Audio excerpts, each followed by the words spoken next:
Assalamualaikum warahmatullahi wabarakatuh.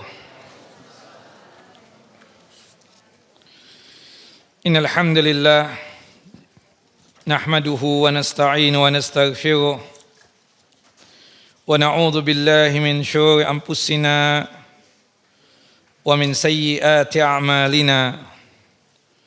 May yahdihillahu fala mudilla lahu wa may yudlil فلا هادي له أشهد أن لا إله إلا الله وحده لا شريك له وأشهد أن محمدا عبده ورسوله ولقد قال الله تعالى في القرآن العظيم يا أيها الذين آمنوا اتقوا الله حق تقاته ولا تموتن إلا وأنتم مسلمون وبعد وبسخل صدري ويسر لي أمري واحلل عقدة من لساني يفقه قولي اللهم انفعنا بما علمتنا وعلمنا ما ينفعنا وزدنا علما اللهم إنا نعوذ بك من زوال نعمتك وفجأة نقمتك وتحول عافيتك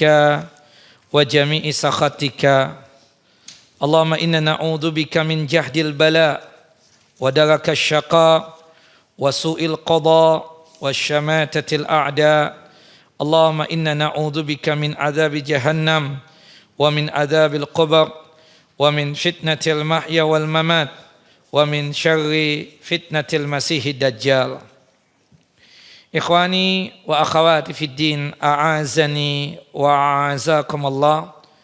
Bapak dan Ibu yang dimuliakan oleh Allahu Jalla wa'ala, Majlis Ta'lim Al-Hidayah yang selalu dalam lindungan dan penjagaan Allahu Jalla Jalaluh. Melanjutkan kajian kita, pembacaan kitab 175 Jalan Menuju Jannah, Menuju Surga, karya Syekh Nayyib bin Mamduh Al-Su'ud, Hafizahullah, semoga Allah Jalla wa'ala selalu menjaga dan melindungi beliau. Masih seputar amalan-amalan yang memudahkan kita untuk mengantarkan kita ke dalam jannah dan surganya Allah Jalla wa'ala. Pada kesempatan yang lalu kita sudah membahas amalan-amalan perbuatan yang pahalanya dapat menyusul seseorang mukmin setelah kematiannya. Sebagaimana yang kita jelaskan secara kupas tuntas, bahwasannya kita yang hidup ini berkaitan dengan amal saleh, ada amalan yang dimana ketika kita meninggal dunia, amalan-amalan tersebut pahalanya terus mengalir. Di antaranya adalah ilmu yang bermanfaat yang dia ajarkan dan juga dia sebarkan. Termasuk juga berhubung dia mendidik dan mentarbiyah anak-anaknya, maka anak-anaknya tersebut menjadi anak-anak yang saleh, dan itu pun juga sebagai tabungan pahala yang dimana setiap kali sang anak tersebut melakukan kebaikan dan kebajikan, maka dipastikan bahwasannya orang tuanya pun mendapatkan pahala. Termasuk juga Al-Quran yang dia wariskan. Entah dia mengajarkan Al-Quran atau dia mewakafkan Al-Quran tersebut. Itu pun juga perbuatan yang pahalanya dapat menyusul seorang mukmin setelah kematiannya.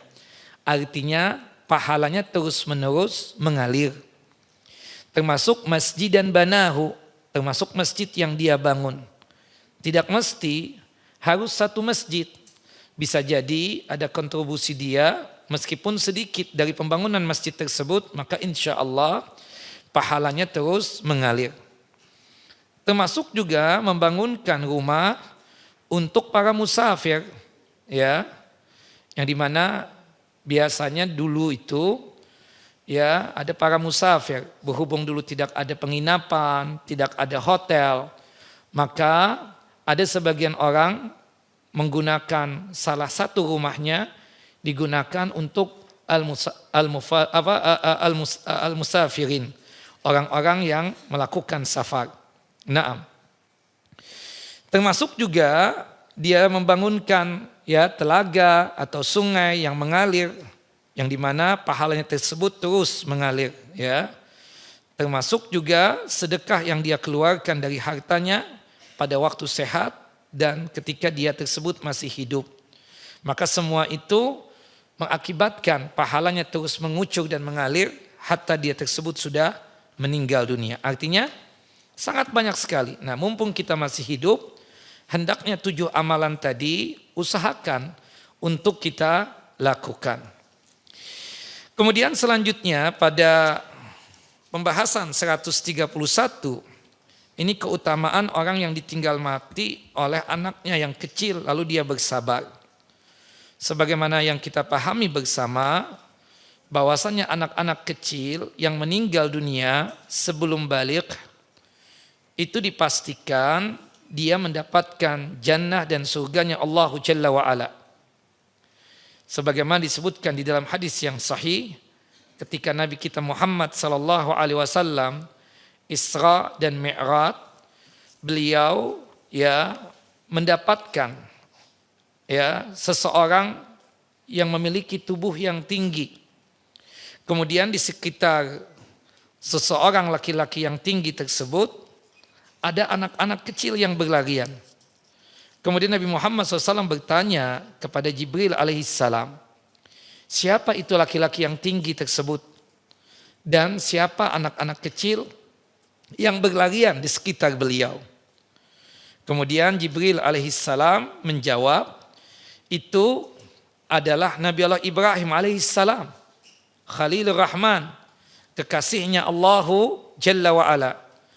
Sedangkan anak-anak kecil yang berlarian di sekitar beliau adalah anak-anak yang meninggal dunia sebelum dia tersebut baligh. Kemudian Rasulullah bertanya lagi, apakah orang tuanya muslim atau orang tuanya ada yang kafir? Kata Jibril alaihissalam, ada orang tuanya yang muslim, ada orang tuanya yang kafir. Nah, kemudian dilanjutkan, jika orang tuanya muslim, jika orang tuanya tersebut muslim, maka ya anak-anak kecil tersebut sanggup untuk memberikan syafaat ya kepada orang tuanya atau kepada kedua orang tuanya. Sebagaimana yang disebutkan di dalam hadis sahih yang lainnya. Ya, bahkan ini hadis qudsi. Didapatkan ada orang tua ya dipastikan oleh Allah Jalla wa'ala masuk ke dalam siksa api neraka atau diputuskan oleh Allah Jalla wa'ala masuk ke dalam neraka. Kemudian anak kecilnya itu yang meninggal sebelum balik menunggu di depan pintu surga. Kemudian Allah Jalla wa'ala mempersilahkan anak kecil tersebut untuk masuk surga. Kata itu anak kecil, aku menunggu kedua orang tuaku. Kata Allah Jalla wa'ala, orang tuamu aku putuskan masuk ke dalam siksa api neraka. Kemudian anak kecil ini berdoa, ya Allah, ampunlah dosa-dosa kedua orang tuaku, maafkanlah dia. Maafkanlah mereka berdua, keluarkanlah mereka berdua dari siksa api neraka. Kemudian dikenakan syafaat dari anak ini, maka Allah Jalla wa'ala mengeluarkan orang tuanya dari neraka dan kemudian dimasukkan ke dalam jannah dan surganya Allah Jalla Jalaluh. Nah, disebutkan di dalam hadis yang sahih, hadis dari Anas bin Malik radhiyallahu an. Semoga Allah Jalla wa'ala meridai beliau.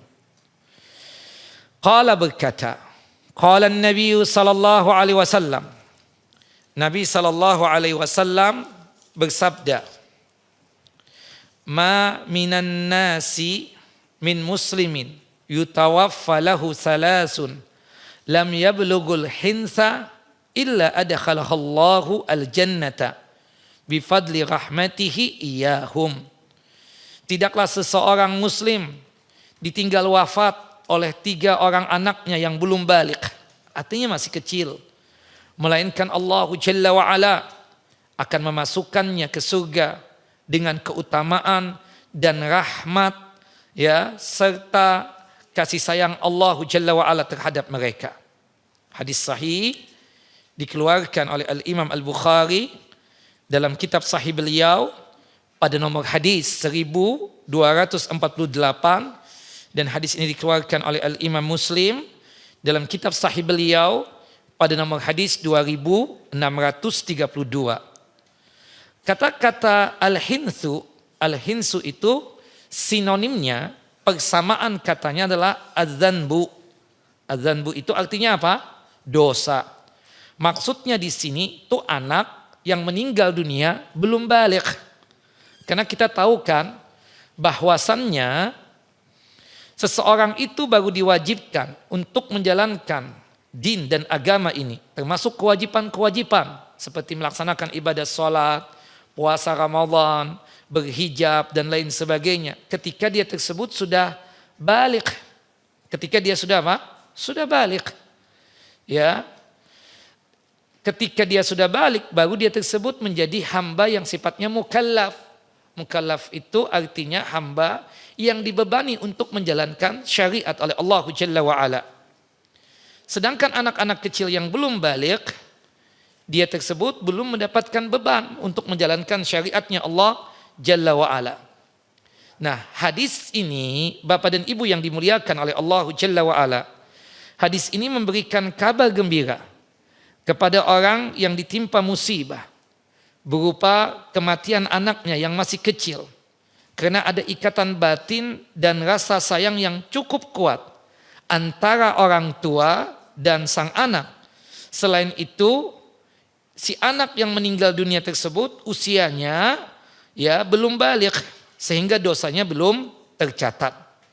Siapa saja yang pernah mengalami musibah ini, ditinggal wafat oleh anaknya dan dia belum balik, entah keguguran atau mungkin sudah keluar dari perut ibunya tuh bayi, kemudian meninggal dunia, atau mungkin berumur sudah beberapa tahun tapi meninggal dunia dimangkatkan oleh Allah Jalla wa Ala sebelum balik, maka dipastikan sang anak tersebut ya dimasukkan ke dalam jannah dan surganya Allah Jalla wa Ala, dan dia kelak akan memberikan syafaat buat orang tuanya, dan orang tuanya yang bersabar menerima keputusan Allah Jalla wa Ala dengan wafatnya anaknya yang masih kecil yang belum balik tadi, mendapatkan jaminan surga dan mendapatkan jaminan terhindar dari masuk ke dalam api neraka.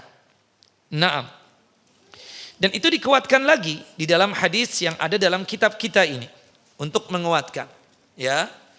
Disebutkan di dalam hadis an Abi Hassan qala, berkata Abu Hassan ini bertanya kepada Abu Hurairah radhiyallahu an, semoga Allah Jalla wa Ala meridai beliau, innahu qad mata li ibnani fama anta muhaddisi an Rasulullah SAW. Kata Abu Hassan, ya Abu Hurairah, atau nama aslinya Abdurrahman bin Sahrin Ad-Dawsi Al-Yamani, sesungguhnya aku ya mendapatkan musibah dengan meninggalnya dua putraku. Apakah engkau bisa menginfokan satu hadis dari Rasulullah SAW berkaitan tentang musibah yang aku alami ini? Fama anta muhaddisi an Rasulullah SAW bihadisin tutayyibu bihi anfusana an mautana. Semoga dengan hadis tadi itu bisa mententramkan jiwa keluarga kami, khususnya ana dan istri ana, ya Abu Hurairah radhiyallahu an. Apakah engkau dapat menginfokan, menghabarkan tentang sebuah hadis Rasulullah SAW yang dengannya kamu dapat menjadikan jiwa-jiwa kami ini ridha dan rela terhadap orang yang mati atau orang yang meninggalkan kami tersebut? Qala, Abu Hurairah berkata, na'am, ya, aku pernah mendengar Rasulullah SAW bersabda, sigaruhum da'amisul jannah yatalaqqa ahaduhum abahu aw qala abawaihi fayakhudhu bi thawbihi aw qala biyadihi. kama akhudhu ana bisanifati saubika hadha fala yatanaha aw qala fala yantahi hatta yudkhilahu wa abahul jannah. Kata Abu Hurairah radhiyallahu an, ya, aku pernah mendengar Rasulullah SAW bersabda seperti ini. Qala Rasulullah sallallahu alaihi wasallam.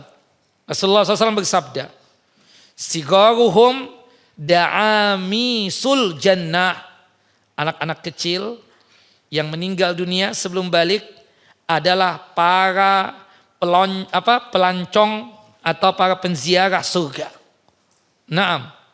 Seseorang di antara mereka akan berjumpa dengan ayahnya atau berjumpa dengan ayah bundanya atau kedua orang tuanya. Lalu dia menarik bajunya atau beliau berkata, tangannya sebagaimana aku menarik bajumu sekarang ini. Itu tidak akan berhenti sampai Allah Jalla Jalaluh memasukkan dia dan ayahnya dan ibunya ke dalam jannah dan surga. Hadis sahih dikeluarkan oleh Imam Muslim ya di dalam kitab sahih beliau. Subhanallah. Jadi anak-anak kecil yang meninggal dunia sebelum balik itu da'amisul jannah, para pelancong surga.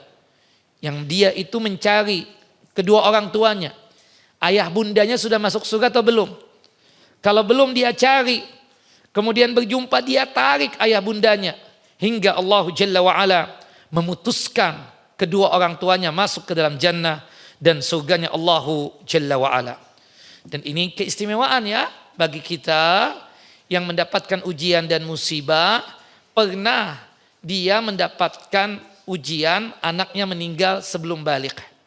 Entah keguguran, baru beberapa pekan atau baru beberapa bulan keguguran, atau bayi tersebut atau janin tersebut mati dalam perut, maka dia tersebut kelak akan memberikan apa? Syafaat yang kelak akan mendukung kedua orang tuanya, dan dia meminta kepada Allah Jalla wa'ala agar Allah Jalla wa'ala memasukkan kedua orang tuanya ke dalam jannah dan surga.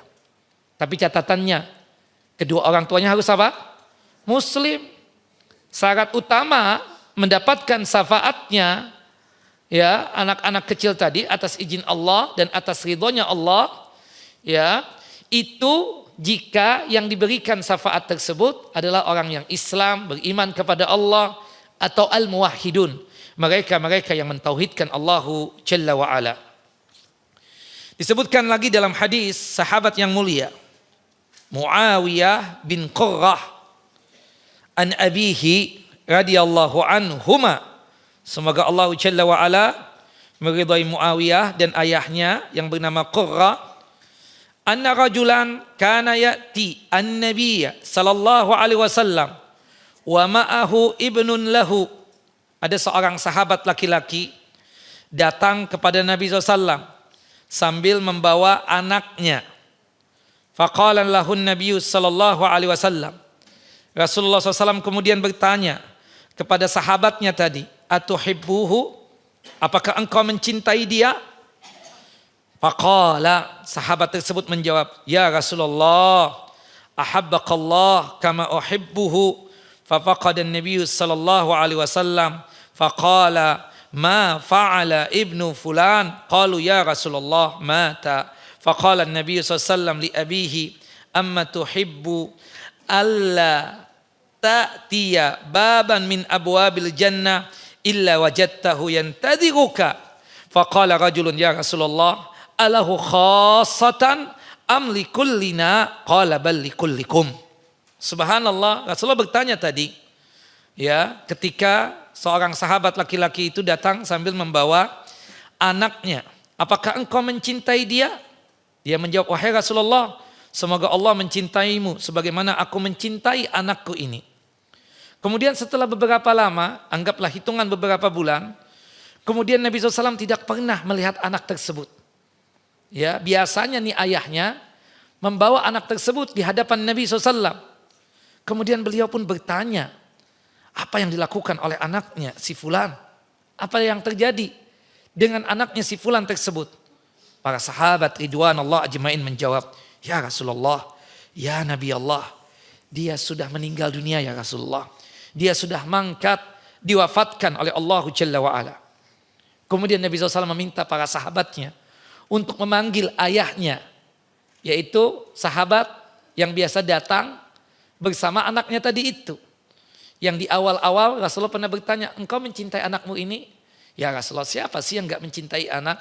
Semoga Allah Jalla wa'ala, ya kata sahabat tersebut, semoga Allah mencintaimu sebagaimana aku mencintai anakku ini. Kemudian orang tersebut hadir di hadapan Nabi SAW. Kata Nabi kepada ayahnya tadi yang anaknya meninggal, apakah kamu senang jika kamu tidak mendatangi salah satu pintu dari pintu-pintu surga, melainkan kamu sudah mendapatkan anakmu sedang menunggumu di sana? Ya salam. Subhanallah. Kemudian Rasulullah SAW mengatakan, maka ada seseorang sahabat yang bertanya, ya Rasulullah, alahu khasah am likullina? Apakah tu anak memberikan syafaat kepada ayah bundanya khusus untuk dia saja ataukah untuk kita seluruhnya? Qala Rasulullah SAW, bal likullikum, bahkan untuk seluruh kalian, untuk kita semua. Nah, jadi nanti tu anak-anak kecil yang meninggal sebelum balik, jika orang tuanya muslim, dia akan menunggu di mana? Di depan pintu-pintu surga. Pintu surga berjumlah berapa ibu-ibu? 8. Taib. Nah, hadis ini dikeluarkan oleh Imam Ahmad dan disahihkan oleh Al-Imam Hakim dan oleh Al-Imam Adz-Dzahabi dan dikatakan oleh Syekh Su'aib Al-Arnaud rahimahullah, hadza hadisun sahih. Ini hadisnya apa? Sahih. Bahkan disebutkan di dalam hadis yang lain, hadis qudsi, bahwasannya kalau kita sabar dengan meninggalnya anak kita, ya maka Allah Jalla wa'ala akan memberikan rumah khusus di surga. Namanya apa Bu? Masih ingat gak Bu? Apa Pak? Baitul Hamdi. Baitul Hamdi. Tapi Ustadz, kata ibu-ibu ini, Ustadz saya sudah berumur 75 tahun. Anak saya yang kemarin ya meninggal dunia itu umur ya sudah balik, berumur 55 tahun. Dia lebih duluan meninggal dunia dan aku ikhlas, suamiku juga ikhlas dan kami berdua ridha akan ketetapan dan keputusan Allah Jalla wa'ala. Apakah kami berhak untuk mendapatkan Baitul Hamdi? Insyaallah. Bapak Ibu akan mendapatkan apa? Baitul Hamdi tadi. Naam. Nah, inilah keistimewaan, kemuliaan seorang muslim. Ketika ada anak-anaknya yang meninggal dunia, maka Allah Jalla wa'ala akan memberikan berbagai macam fadail, keutamaan-keutamaan kepada kedua orang tuanya. Dan itu berkelanjutan di hadis nomor 132. Ya. Yang dimana hadis ini dikeluarkan oleh Al-Imam Ahmad dan juga oleh Al-Imam At-Tabarani. Qala Rasulullah sallallahu alaihi wasallam. Rasulullah sallallahu alaihi wasallam bersabda, "Walladzi nafsi biyadihi, inna as-siqta la yajurru ummahu bisararihi ilal jannah idza ihtasabathu." Demi Allah yang dimana ya jiwaku ada di tangan Allah Jalla wa'ala. Tangan Allah Jalla wa'ala sesuai dengan kebesaran dan keagungan Allah Jalla wa'ala. Sesungguhnya bayi yang keguguran akan menarik ibunya dengan tali-tali pusarnya atau tali-tali plasentanya. Menarik ibunya, menarik abahnya juga menuju jannah, surganya Allah Jalla wa'ala.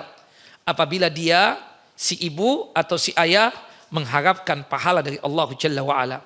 Maksud mengharapkan pahala dari Allah Jalla wa'ala, dia ridha, dia sabar menerima ketetapan Allah Jalla wa'ala dengan wafatnya anaknya yang masih kecil tadi. Bahkan masih di dalam perutnya. Subhanallah. Siapapun di antara ibu-ibu yang pernah keguguran, insya Allah, biiznillah, atas izin Allah Jalla wa'ala, mudah-mudahan ya dengan sabarnya ibu dan ridhonya ibu menerima ketetapan Allah Jalla wa'ala, Allah Jalla wa'ala akan memasukkan ibu ke dalam jannah dan surganya Allah Subhanahu wa ta'ala. Nah, disebutkan di dalam amalan yang 133 atau hadis yang 103 yang sebagaimana yang kita sebutkan tadi itu, ya, jika orang tua mendapatkan anaknya meninggal dunia dan sabar menerima ketetapan Allah Jalla wa'ala, dia akan mendapatkan apa tadi di surga? Rumah khusus. Apa namanya Bapak Ibu? Baitul Hamdi. Ini hadisnya. Ya, hadis yang dikeluarkan oleh Al-Imam At-Tirmidzi dan dikatakan oleh Syekh Nasiruddin Albani hasan, artinya bisa diterima. Qala Rasulullah sallallahu alaihi wasallam. Rasulullah sallallahu alaihi wasallam bersabda, "Idza mata waladul 'abdi," apabila anak seorang hamba meninggal dunia, qala Allahu li malaikatihi, "Qabattum walada 'abdi." Allah Jalla wa ala berfirman kepada para malaikatnya, dan Allah Maha mengetahui, wa huwa a'lam. Fayaquluna, ya, Allah Jalla wa ala mengatakan, "Wahai para malaikatku, apakah kalian telah mengambil ruh anak hambaku?" Fayaquluna, para malaikat pun menjawab, "Na'am." Fayaqul, "Qabattum samarata fuadihi." Wahai para malaikatku, kalian telah mengambil, ya, buah hatinya, yaitu anak, ya, makanya disebut apa? Buah hati. Anak-anak kecil kita itu disebutnya apa? Buah hati. Bahasa Arabnya apa? Samaratul fuad, ya, samaratul fuad, ya, waladi, ya, atau al-walad huwa samaratul fuad. Bahwasanya anak itu adalah buah hatinya. Naam. Fayaquluna na'am, kata para malaikat tersebut, benar, kami telah mencabut nyawanya, mewafatkannya.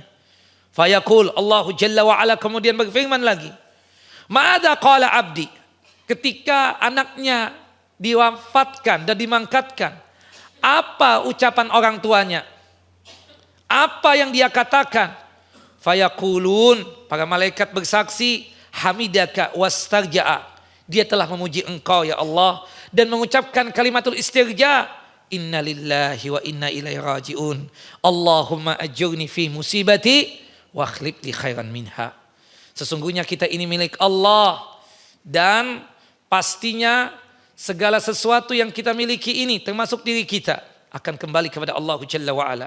Inna lillah wa inna ilaihi raji'un. Sesungguhnya kita ini milik Allah dan apapun yang sifatnya milik Allah akan kembali kepada Allah Jalla wa ala.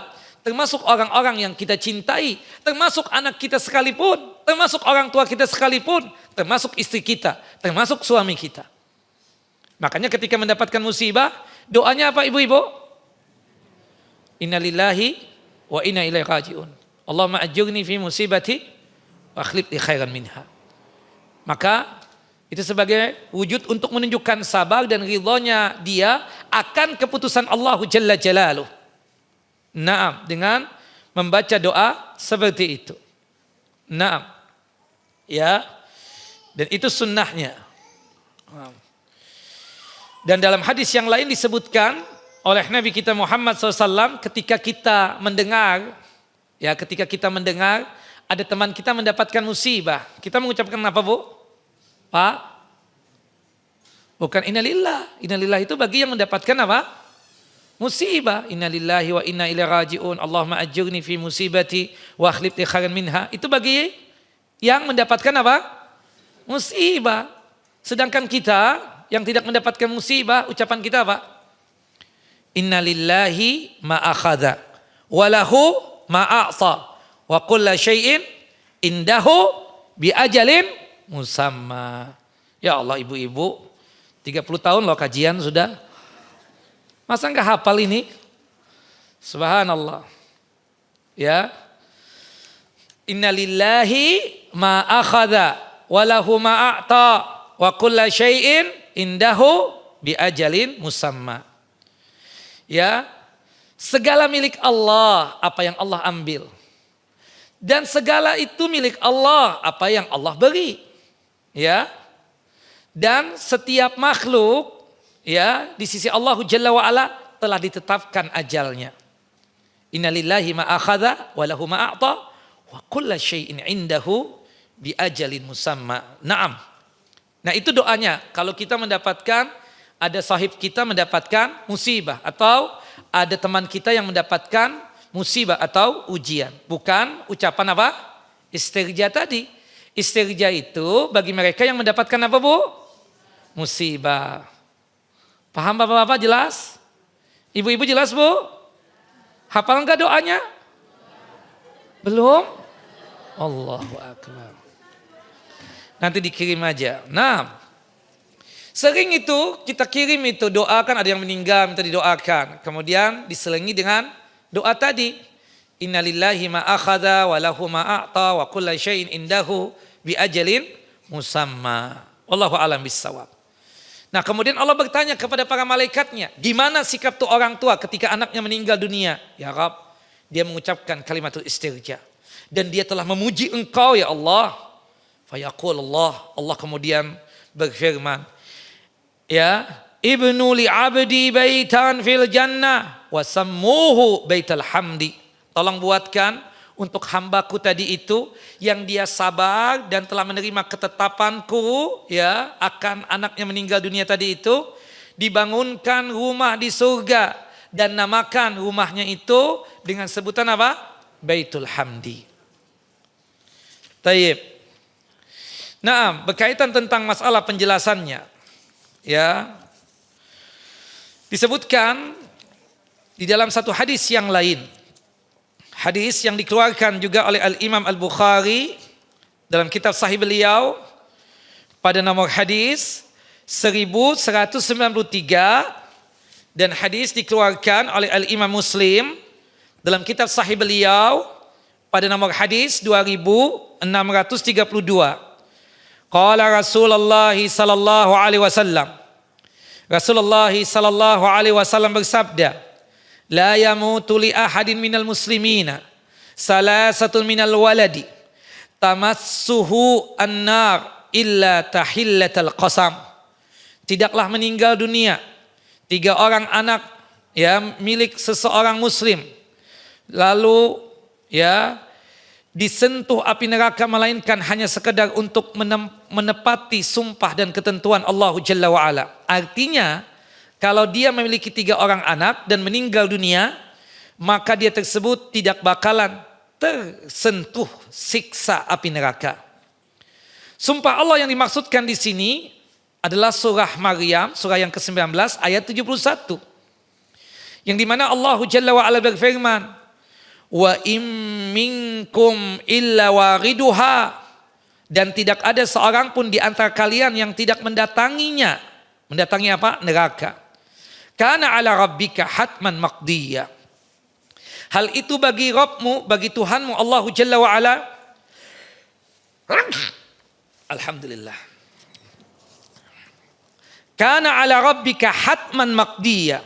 Hal itu bagi Rabbmu, bagi Allahu Jalla wa Ala adalah sesuatu ketentuan yang sudah ditetapkan.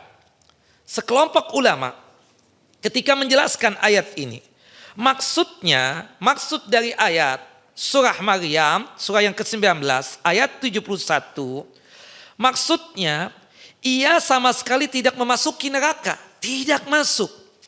Sumpah di sini tidaklah memiliki makna yang pasti, namun sebatas dinamika bahasa Arab saja. Ada yang berkata lafadz illa di dalamnya bermakna wa, sehingga maknanya tidak juga sekedar untuk menepati sumpah Allah Jalla wa'ala. Artinya jika ada seseorang atau ada orang tua yang dimana anaknya meninggal dunia sampai berjumlah 3 yang meninggal dunia tersebut, maka dia tidak bakalan tersentuh siksa api neraka jika dia tersebut apa?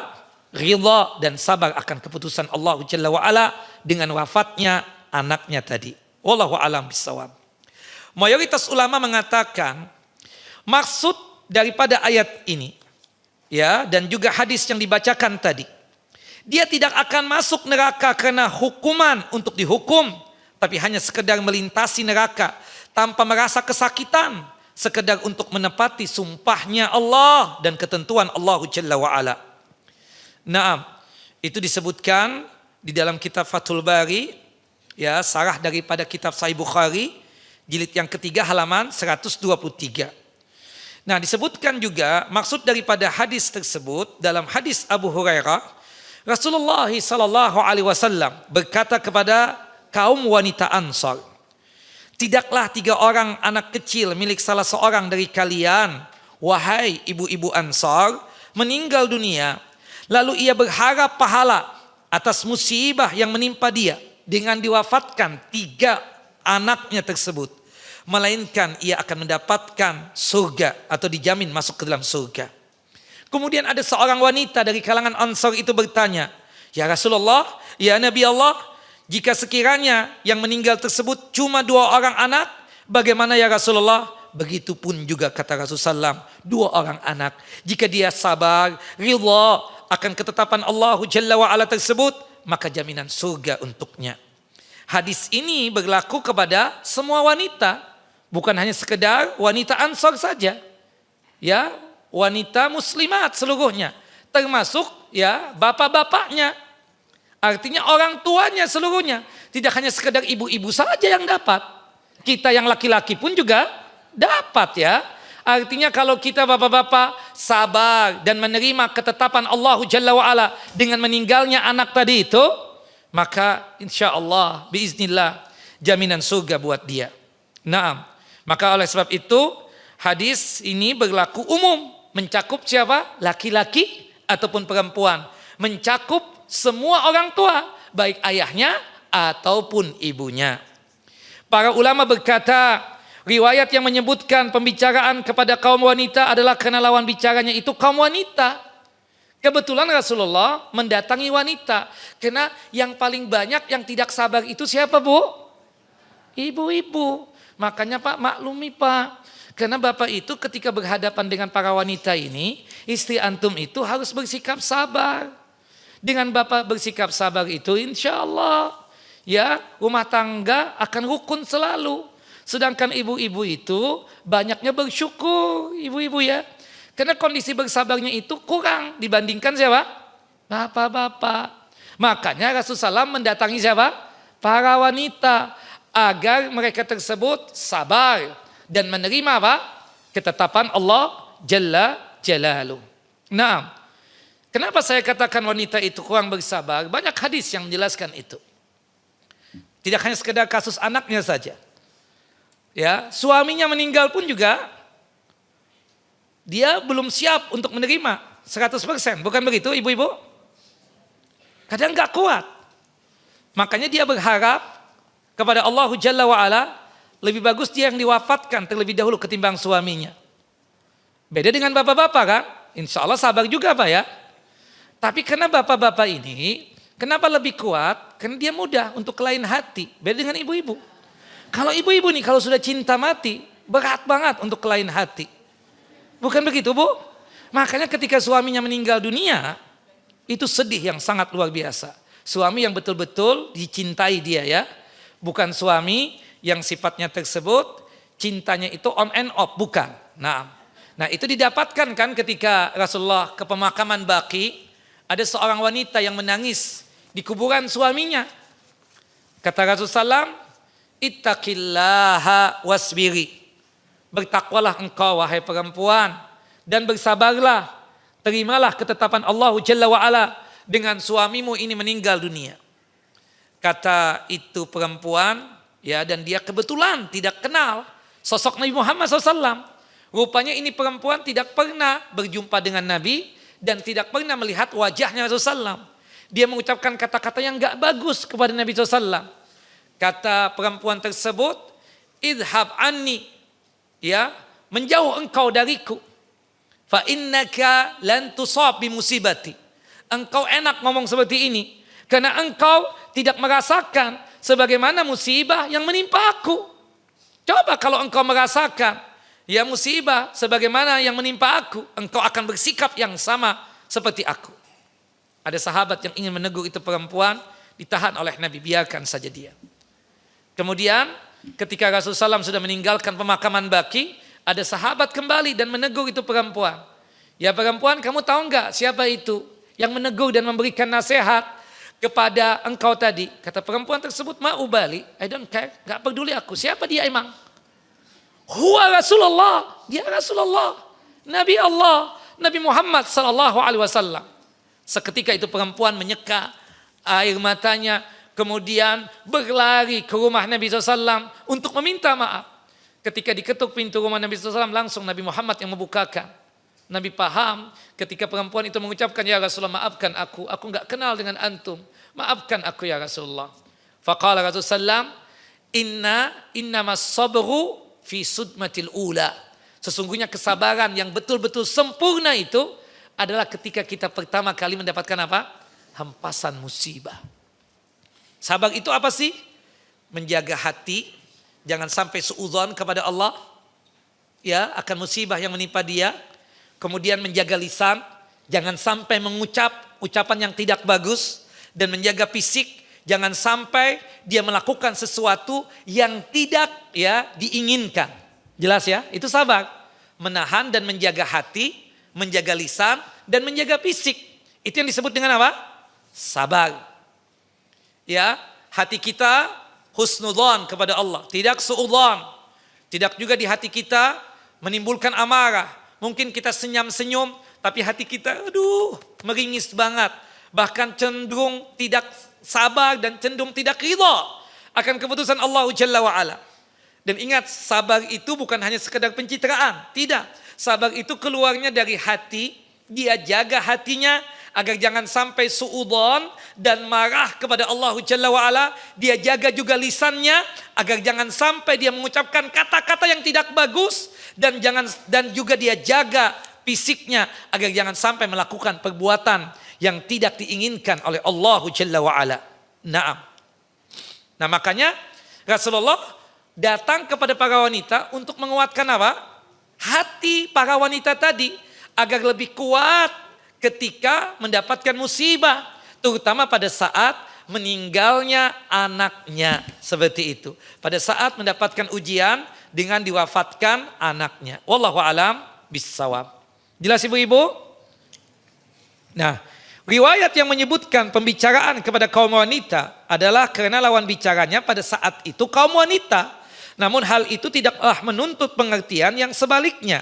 Sehingga pahala dan keutamaan tidak dinafikan, bisa juga didapatkan oleh kaum laki-laki sebagai ayah si anak tadi. Dan artinya mencakup kepada kedua orang tuanya, ibu dan bapaknya. Bahkan juga sebagian ulama mengatakan kakek neneknya, seperti itu. Wallahu a'lam. Keutamaan orang yang anaknya meninggal tidak terbatas, ya, tidak sebatas anak kecil saja, tetapi juga mencakup bayi yang meninggal karena keguguran. Berdasarkan riwayat yang dikeluarkan oleh Al-Imam Ibnu Majah dalam hadis Mu'ad bin Jabal radhiyallahu an, semoga Allah Jalla wa ala meridai beliau, qala Rasulullah sallallahu alaihi wasallam, Rasulullah sallallahu alaihi wasallam bersabda, walladzi nafsi biyadihi inna siqta la yajurru ummahu bisararihi ilal jannah idahtasabathu. Demi Allah, ya, yang jiwaku ada di tangan Allah Jalla Jalaluh. Tangan Allah sesuai dengan kebesaran dan keagungan Allah Jalla wa'ala. Sesungguhnya bayi yang meninggal karena keguguran akan menarik ibunya dengan tali pusarnya, ya, atau tali plasentanya ke dalam surga, jika ibunya berharap pahala atas kematian anaknya tadi itu. Hadis sahih dikeluarkan oleh Al-Imam Ibnu Majah dalam kitab sunannya pada nomor hadis 109, dan hadis ini disahihkan oleh Syekh Nasiruddin Albani rahimahullah rahmatan wasi'ah. Ya, dari sini menunjukkan luasnya rahmat Allah atas makhluknya, atas kita semua, dan betapa Allah memudahkan bagi kita semua untuk, ya, berjalan menuju ke jannah dan surganya Allahu Jalla wa'ala. Dari hadis ini ilmu yang bisa kita dapatkan, ya, dari pembahasan tadi, dimulai dari hadis nomor 131, kemudian hadis nomor 132, kemudian hadis nomor 133, ya, yang dimana dari 3 hadis tadi ilmu yang bisa kita dapatkan, yang pertama, syariat menetapkan perolehan pahala bagi seorang muslim atas musibah yang menimpanya. Syukur kita muslim. Ajaban li amril mu'min, inna amrahu Ya, kullahu khairun. Sungguh sangat menakjubkan perkaranya orang mukmin tersebut. Sesungguhnya perkaranya orang mukmin tersebut seluruhnya apa? Baik dan bagus. Nah, dan ini tidak didapatkan kecuali oleh orang mukmin tersebut. In asabathu sarra syakara fakana khairan lahu.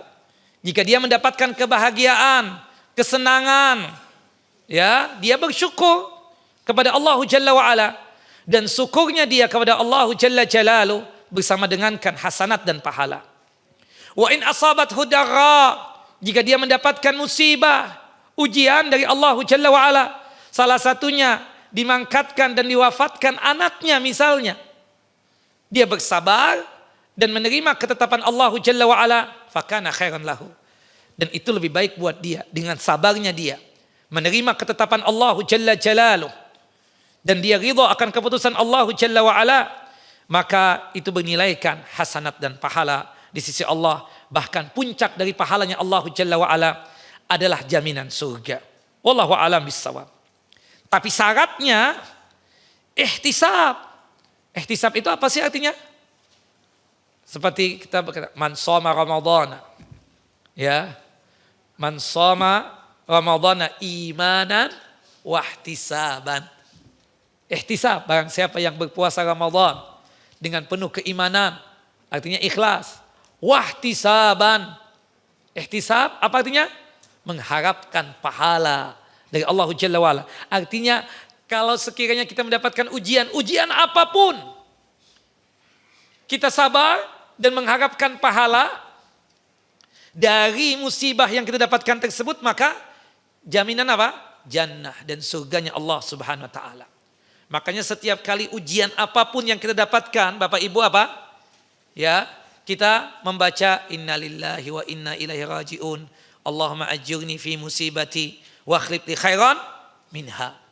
Nah, itu sebagai wujud apa? Ihtisaban tadi itu. Ihtisaban itu artinya apa? Mengharapkan pahala. Jangan sampai kita tidak mengharapkan pahala. Makanya doa kita nih Bapak Ibu, saya yakin ibu-ibu terutama enggak hafal doa ini. Pada saat kita datang takziah, berjumpa dengan ahlul mayyit, keluarga mayyit itu, doa apa yang kita baca? Enggak tahu kan?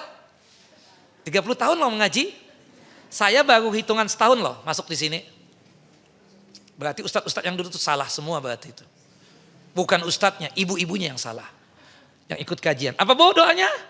La ilaha illallah Muhammad Rasulullah ya Rabb. Astaghfirullahalazim, astaghfirullahalazim. Kitab Tauhid habis. Apalagi Al-Wajiz Fiqh Sunnah wal Kitabul Aziz habis. Bukan begitu? Apalagi bu yang habis bu bukunya? Subhanallah, At-Targhib wa Tarhib habis. Apalagi Bulughul Maram habis. Allahu Akbar. Tapi enggak paham. Apa Pak doanya Pak? Bapak-bapak pasti tahu. Benar Pak. Azzamallahu ajrakum wa ahsana azaakum wa ghafara limayyitikum. Atau azzamallahu ajraka wa ahsana azaaka wa ghafara limayyitika. Atau wa rahima mayyitaka. Allahu Akbar. Azzamallahu ajraka. Semoga Allah Jalla wa Ala melipat gandakan pahalamu. Dikarenakan engkau sabar menerima ketetapan Allah dengan ditakdirkan anakmu meninggal dunia atau kerabatmu, saudaramu, orang tuamu meninggal dunia. Wa ahsana azaaka. Semoga yang bertakziah juga mendapatkan apa? Hasanat dan pahala. Dan mudah-mudahan hadirnya kita ke tempat takziah itu betul-betul menghibur dia, menguatkan hatinya orang yang mendapatkan musibah tadi. Dan semoga Allah Jalla wa Ala memberikan rahmat dan memberikan ampunan kepada orang yang meninggal dunia. Nah itu doanya. Jelas ya? Enggak jelas. Nanti kita kirim ya. Jangan dong bu, ya Allah malu loh Ustadz yang ngisi di sini. Kalau ibu nggak paham juga doa-doanya paling mudah banget ya. Seperti itu. Wallahu alam bissawab. Azzamallahu ajraka wa ahsana azaaka wa ghafara limayyitika. Atau azzamallahu ajraka wa ahsana azaaka wa rahima mayyitaka. Wallahu alam bissawab ya. Kalau kita mendapatkan musibah, apa doanya ibu-ibu? Kalimatul istirjah, hadis Ibunda Ummu Salamah, hadis yang dikeluarkan oleh Al-Imam Muslim dalam kitab sahih beliau pada nomor hadis 918, Inna lillahi wa inna ilaihi raji'un. Allahumma ajurni fi musibati wa akhlif li khairan minha. Kalau kita mendengarkan ada teman kita mendapatkan musibah, doanya apa tadi? Inna lillahi ma akhadha wa lahu ma a'ta wa kullu syai'in indahu bi ajalin musamma. Allahu akbar. Allahu akbar. Allahu akbar walillahil hamd. Nah, ada pertanyaan? Kalau kita teruskan takutnya lupa juga ibu-ibu ini, ha? Selesai kita dari bab yang berkaitan tentang masalah fadilah, keutamaan orang yang bersabar pada saat anaknya meninggal dunia. Ada tisu enggak bapak-bapak? Tisu. Silakan. Sini ada pertanyaan. Enggak ada tisu? Masjid enggak punya? Nah.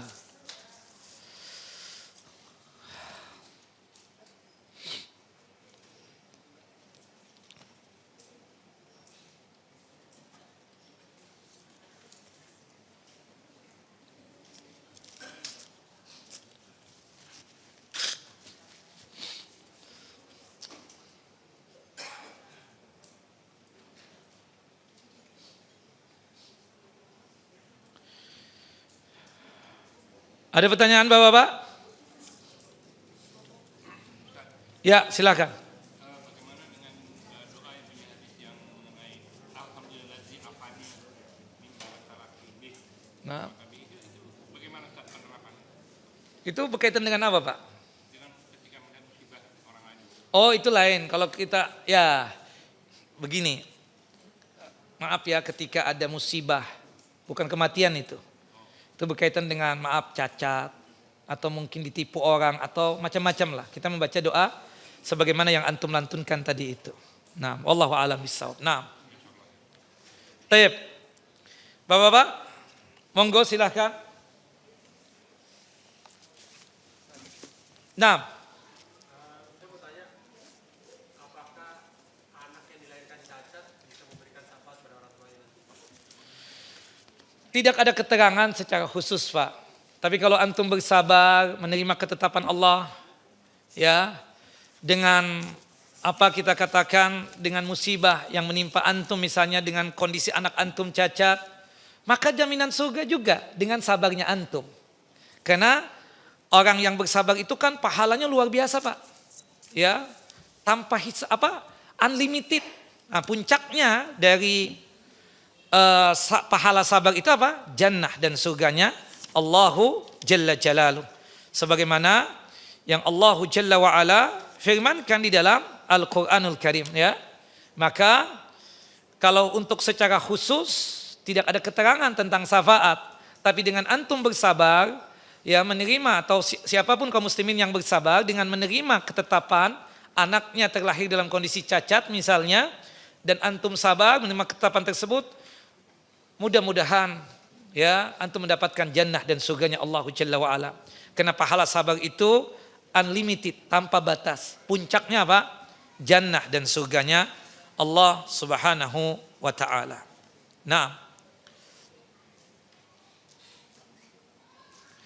Ustadz, apakah seorang ayah atau suami kali ya bisa mendapatkan surga yang telah ditinggal oleh istrinya? Meninggal pada ditinggal meninggal pula semua anaknya. Anaknya yang meninggal sudah dewasa. Jadi maksudnya istrinya meninggal, Pak, ya. Kemudian dianya masih hidup, anak-anaknya juga meninggal. Subhanallah, Allahu Akbar. Nah, sama dengan pertanyaan tadi itu. Secara khusus pahala orang yang bersabar dikarenakan ditinggal wafat oleh istrinya, ya, dia tersebut akan mendapatkan apa? Pahala yang luar biasa besarnya karena sabarnya dia.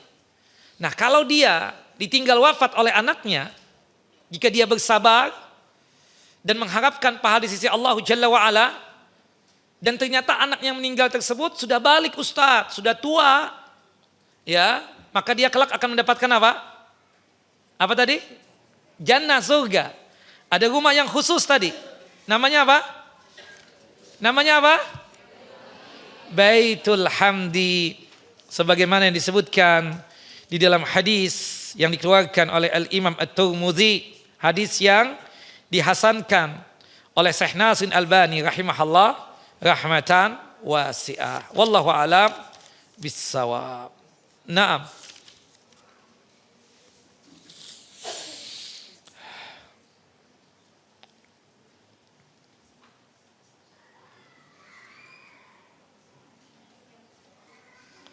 Ustadz, tolong jelaskan.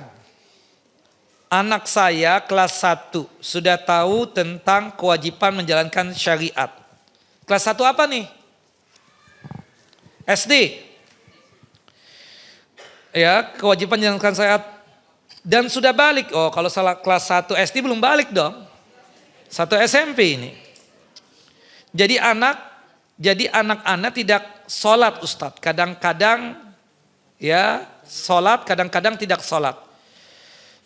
Apa ini? Jawabnya belum wajib, jadi nggak dosa kan mah, kata dia. Oh, jadi ini dia bisa beralasan. Karena ibunya mengajarin bahwasannya kewajiban itu ketika balik, si anak itu berhilah. Kan aku belum wajib, ya seperti itu. Atau pertanyaannya ini ya, saya nggak paham nih. Ini anak kelas 1 SD mungkin. Iya kan? Dia paham kewajiban itu ketika sudah balik. Kemudian dia ketika disuruh ibunya untuk sholat, dia nggak mau sholat. Ketika ibunya mengatakan sholat dong. Mah, aku kan baru kelas 1 SD, aku kan belum wajib juga. Nah, mah, saya nggak ngerti nih anak, Masya Allah cerdas buat ya. Kelas 1 SD sudah paham tentang balik, tentang ketentuan-tentuan yang disyariatkan tadi. Allahu a'lam. Kalau 1 SMP sudah balik lah, jelas ya kan? Seperti itu. Nah, yang jelas kita Bapak Ibu yang punya anak, ketika anak kita sudah 7 tahun, tolong kenalkan tentang kewajiban-kewajiban. Salah satunya sholat. Ya, meskipun dia belum wajib, tapi kita sebagai orang tuanya kudu mengenalkan syariat Allah Jalla wa'ala sedini mungkin.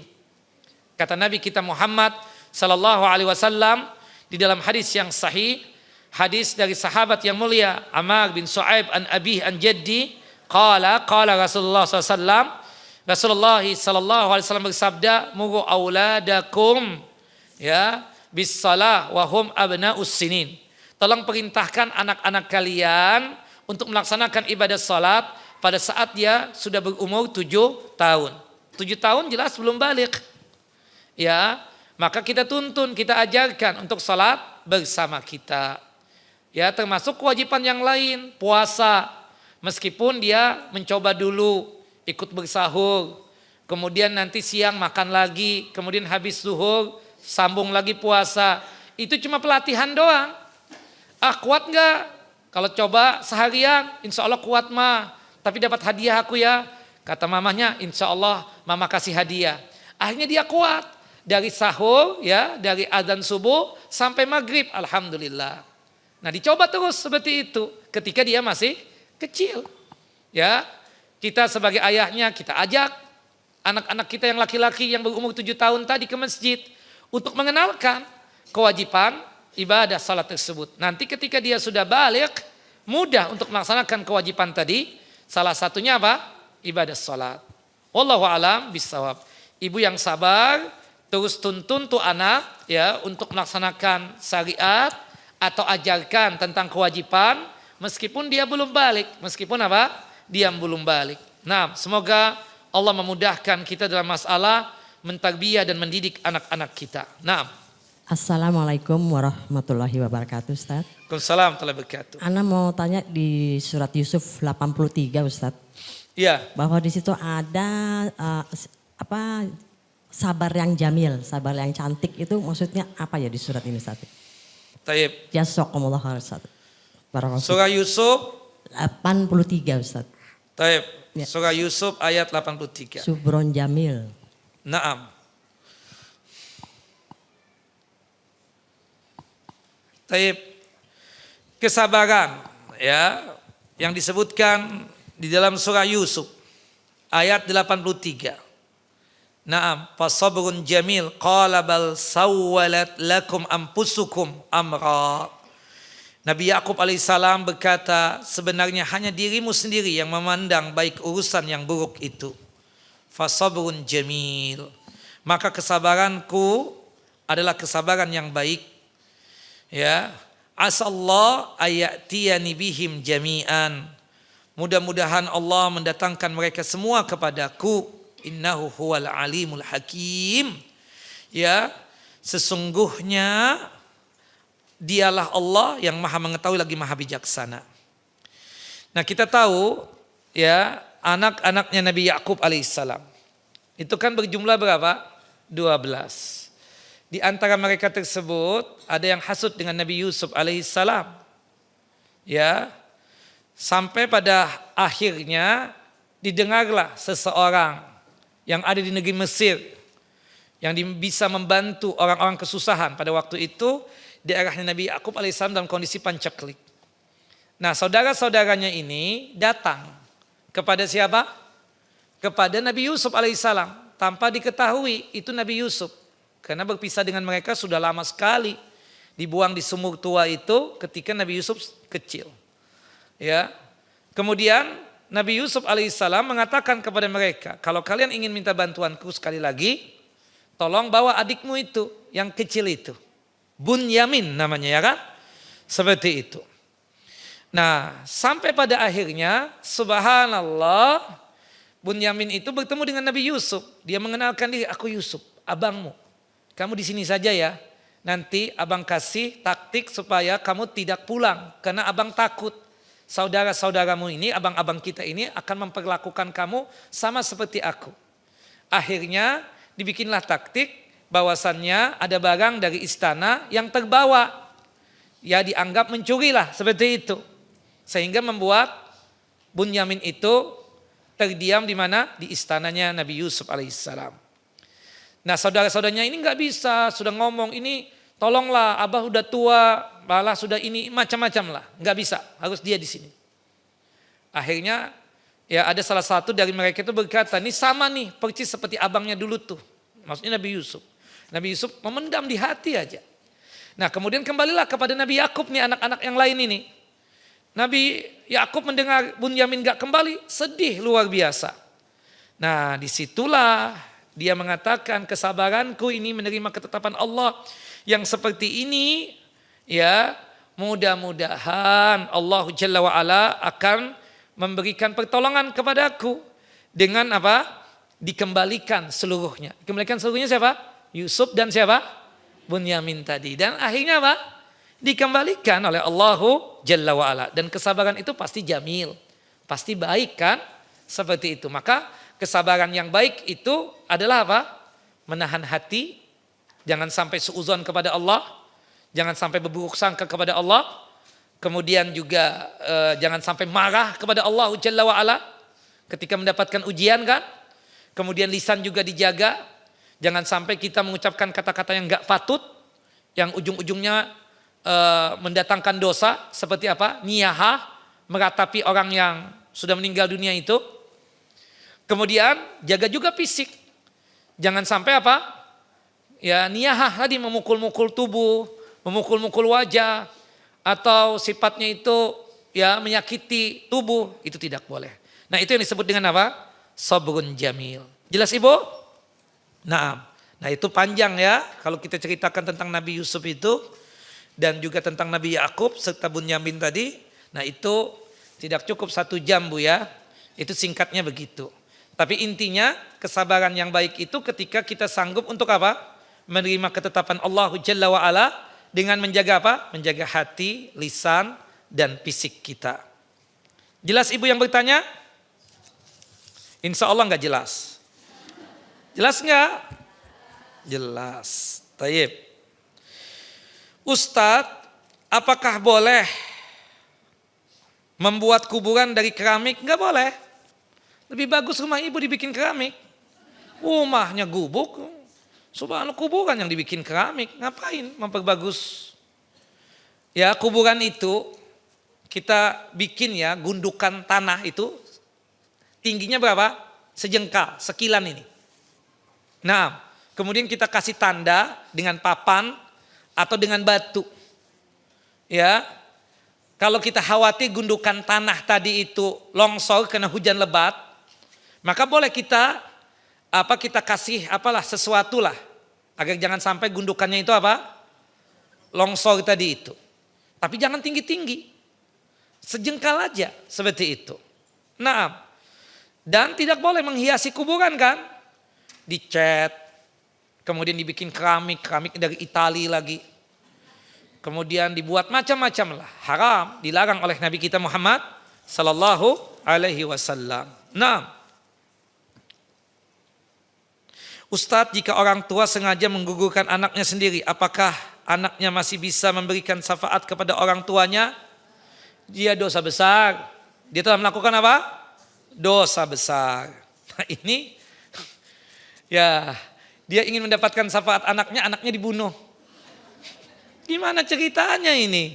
Ini kan jelas dia nggak sabar kan?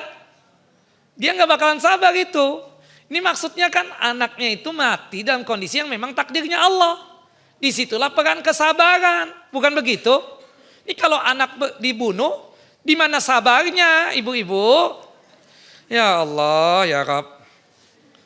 Ya enggak lah, beda ya seperti itu. Nah, jika anaknya durhaka dan akan dimasukkan ke dalam neraka, apakah orang tuanya yang beriman bisa memberikan syafaat kepadanya? Mudah-mudahan. Ya, kita bisa mendoakan. Ya, asal catatannya anaknya itu Muslim. Ya, syarat utamanya Muslim. Yang mendapatkan syafaat itu Muslim. Kita katakan nanti tuh. Kalau nggak salah kitab tauhid sudah kan Bu? Dalam kitab tauhid itu masalah syafaat sudah dibahas bukan? Bu, kitab tauhid sudah habis belum? Saya Muhammad bin Abdul Wahab. Belum apa sudah belajar? Syafaat belum? 30 tahun belum? Astagfirullahaladzim. La haula wa la quwata illa billah. Nanti ketemu ustadz-ustadz yang ngisi di sini saya infokan deh. Tuh ibu-ibu gak paham syafaat, gak paham ini apa semua. Nah, syafaat itu kalau kita pelajari Bu asyik banget loh syafaat itu. Syafaat itu ada dua, ada syafaat dunia, ada syafaat akhirat.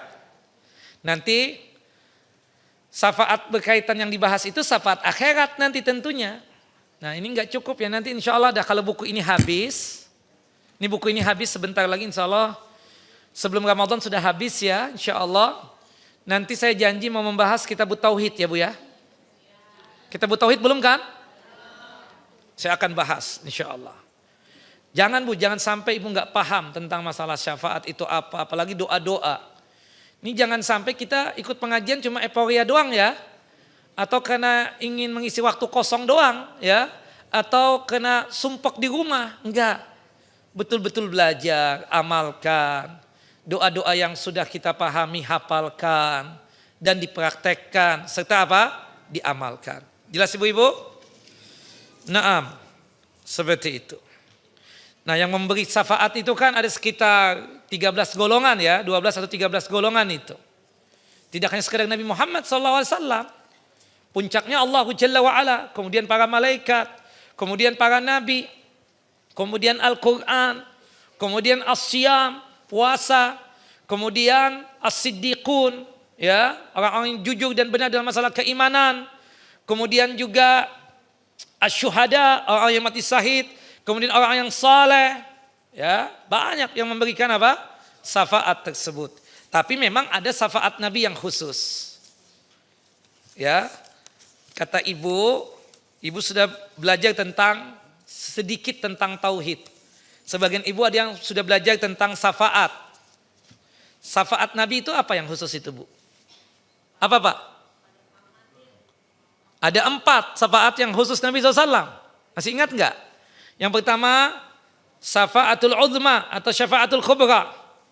Ketika manusia sudah enggak sabar menanti pengadilan Allah Jalla wa'ala, mereka datang kepada para anbiya, datang kepada Nabi Adam, datang kepada Nabi Nuh, datang kepada Nabi Ibrahim, datang kepada Nabi Musa, datang kepada Nabi Isa, gak sanggup untuk meminta kepada Allah agar segera dibuka pengadilan Allah Jalla wa'ala. Yang sanggup minta siapa? Nabi Muhammad SAW. Nah itu syafaat khusus Nabi Muhammad. Yang kedua nanti ketika manusia sudah dihisab dan sudah melewati sirat, kemudian sudah melewati kantara. Jadi setelah sirat itu ada namanya kantara atau jisrun, jembatan yang mengarah ke pintu surga. Mereka tertahan, ya, tidak bisa masuk ke dalam surga karena penjaga pintu surga tersebut tidak mau untuk membukakan pintu surga tersebut sampai seseorang yang bernama Muhammad bin Abdullah memintanya. Nah, datanglah Nabi Muhammad SAW meminta agar penjaga pintu surga tersebut membukakan pintu surga. Siapa kamu? Aku Muhammad bin Abdullah, utusan Allah Jalla wa'ala. Kata penjaga pintu surga tersebut, sebab engkau ini kami diperintahkan oleh Allah Jalla wa'ala untuk membuka pintu surga. Nah itu syafaat khusus Nabi Muhammad SAW. Yang ketiga, ada sebagian kita nanti masuk surga tanpa hisab. Jadi prosesi masuk orang mukmin ke surga itu menjadi 3 golongan. Bapak Ibu catat, nanti lupa lagi. Kalau nunggu pelajaran tauhid nggak sampai-sampai nanti, keburu meninggal. Ya seperti itu. Nah, yang pertama apa? Ada kalangan kaum muslimin yang masuk surga tanpa hisab.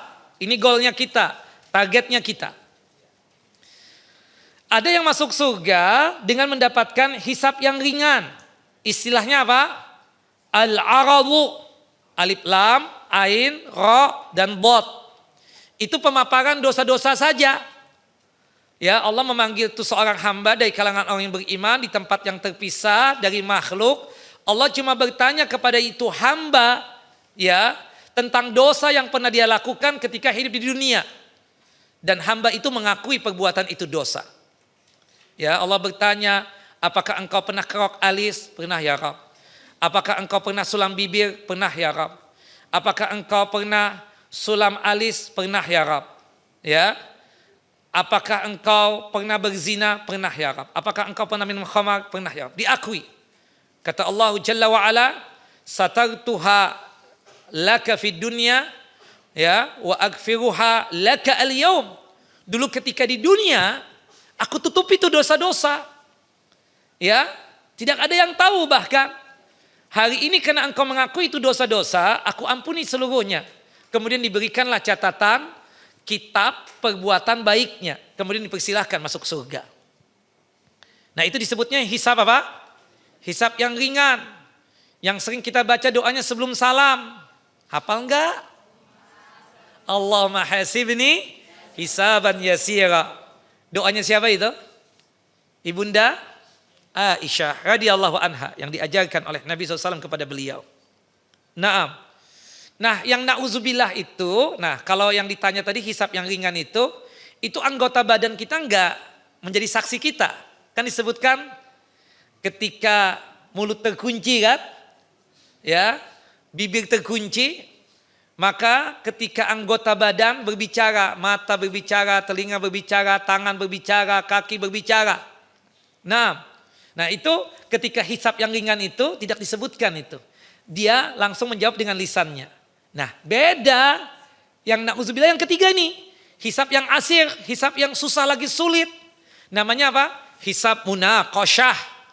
Apa namanya? Hisab munaqasyah. Yang dimana amal perbuatan kita, baik yang baik ataupun yang buruk ditimbang. Dan rata-rata kata Nabi SAW, jika dari kaum mukminin ini amal perbuatannya ditimbang, rata-rata enggak selamat. Paman nuqisha al-hisab udziba.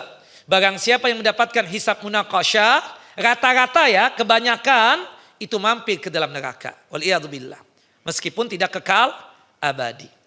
Nah, itu yang berkaitan tentang masalah apa? Hisab tadi itu. Ada yang masuk surga tanpa hisab, ada yang masuk surga dengan hisab yang ringan. Namanya apa ibu-ibu? Apa Pak? Ya hisab al-yasira itu bahasa Arabnya. Istilahnya apa tadi? Al-aradu. Alif lam, ain, ra, dot. Catat. Al-arad, pemaparan dosa-dosa. Itu amalan tidak ditimbang. Itu anggota badan gak bersaksi. Allah langsung bertanya dan dijawab oleh hamba mukmin tadi dengan lisannya. Naam, yang na'udzubillah yang ketiga. Hisab yang susah, sulit, namanya hisab apa? Munaqasyah. Nah, ada syafaatnya khusus Nabi Muhammad. Ada di antara umatnya yang masuk surga tanpa hisab. Melalui babul aiman, melalui pintu surga yang namanya babul aiman. Nah, itu pun khusus syafaatnya siapa? Nabi kita Muhammad sallallahu alaihi wasallam. Atas syafaatnya beliau secara khusus, ada dari kita ini yang masuk surga tanpa hisab. Yang keempat, kita akan tahu bahwasanya syarat utama untuk mendapatkan syafaat, dia harus mukmin, beriman kepada Allah, muwahhid, mentauhidkan Allah. Tapi ada satu orang kafir yang mendapatkan khusus syafaat dari siapa? Dari Nabi Muhammad SAW. Syafaatnya Nabi kepada siapa? Pamannya Abu Talib. Kalau bukan karena syafaatku, itu Abu Talib berada di keraknya api neraka, di dasarnya api neraka. Tapi karena syafaatnya Nabi Muhammad, dia mendapatkan ya neraka yang paling ringan. Ya, dia berada di permukaan neraka, bukan di dasar dan di keraknya api neraka. Ya, diceritakan dipakaikan terompah yang datang dari neraka, artinya api neraka itu terkena cuma telapak kakinya saja. Tapi ketika telapak kakinya ya Abu Talib ini terkena api neraka tersebut, seketika matang otaknya. Wal'iyadzubillah. Itu paling ringannya apa? Siksa api neraka. Wal'iyadzubillah. Cukup ya? Wassallallahu Nabi Muhammad wa ala ali Muhammad. Kama sallaita ala Ibrahim wa ala ali Ibrahim innaka Hamidun Majid. Allahumma barik ala Muhammad wa ala ali Muhammad. Kama barakta ala Ibrahim wa ala ali Ibrahim innaka Hamidun Majid. Kita tutup kajian kita dengan masing-masing kita baca doa kafaratul majlis. Subhanakallahumma wa bihamdika asyhadu an la ilaha illa anta astaghfiruka wa atubu ilaik. Sebelum salam, bapak-bapak, ibu-ibu terutama, tolong ya, yang sudah didapatkan itu diamalkan. Dicatat, ditulis, ya, diamalkan. Jangan kita datang ke kajian cuma sekedar apa? Ikut-ikutan. Kita betul-betul belajar, tulis, ya, ikat itu ilmu dengan tulisan. Kemudian pahami, setelah itu amalkan. Nah, insya Allah disitulah nanti kita dimudahkan untuk berjalan di jalan menuju jannah dan surganya Allah Subhanahu wa taala. Wal afu minkum, maaf lahir batin. Wassalamualaikum warahmatullahi wabarakatuh.